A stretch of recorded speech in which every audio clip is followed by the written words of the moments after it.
Ketenat Urban Affairs ke Sarkar Jilla kala yat cekmat ya ke Thmu Jingpynkynriah ya ke berdejing di road surak pat lenti yat kejat lane ki hawkers na kendailat berubah Sñiawbhalang dahar usembut menteri rangba ke Jilla ubari pet ya ke ketenat ulaong bahkan long ke bayat bet Kumba la Thmu.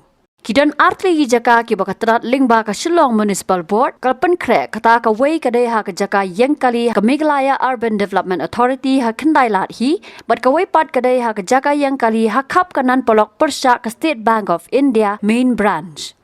Kani ke Jingpynkynriah ka longru ha pedang ke jing sngo persya ha ka ba ka senjok ki nong de jing de harut surok berlintiyat kejat balatip kom ka Meghalaya and Greater Shillong Progressive Hawkers and Street Vendors Association ha ka tayo bakhaddo jang benai kala lengkot araja arpusan kila penlong ke jingaki ha khmat ka office Shillong Municipal Board. Kani ke jingaki ka long halor ke jingbom shai ke Thmu lingba ka notification ke bakdo ban Jingpynkynriah ha ka tayo baringkong benai rempang araja arpusan ha ka ba kila dawa badai ban yat katkum ka Street Vendors Protection of Livelihood and Regulation of Street Vending Act arhajar khatsau.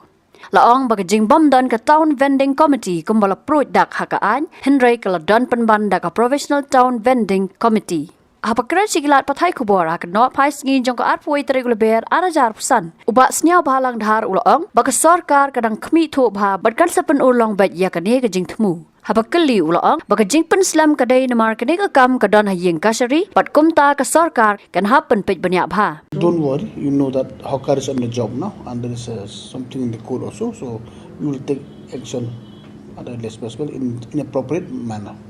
No place, more or less, we are yet to finalize the place. Only then we'll go ahead as per plan, accordingly. We are yet to finalize, but don't worry, we will get things done. Not by when, I think maybe process already started. Habatin, pej bahagi ki shop plus F. Ka plus F? Hakabam bangibam dunaki eki batay kamet. Namar kata habathiru atau khau kamlu ka umpnyang kadut pet ya ka shop plus F ha ka jingsom.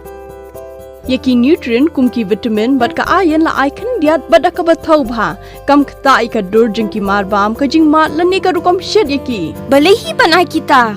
Ka don ka we ka jing mentoy ba kongsan. Ka kot ka kia.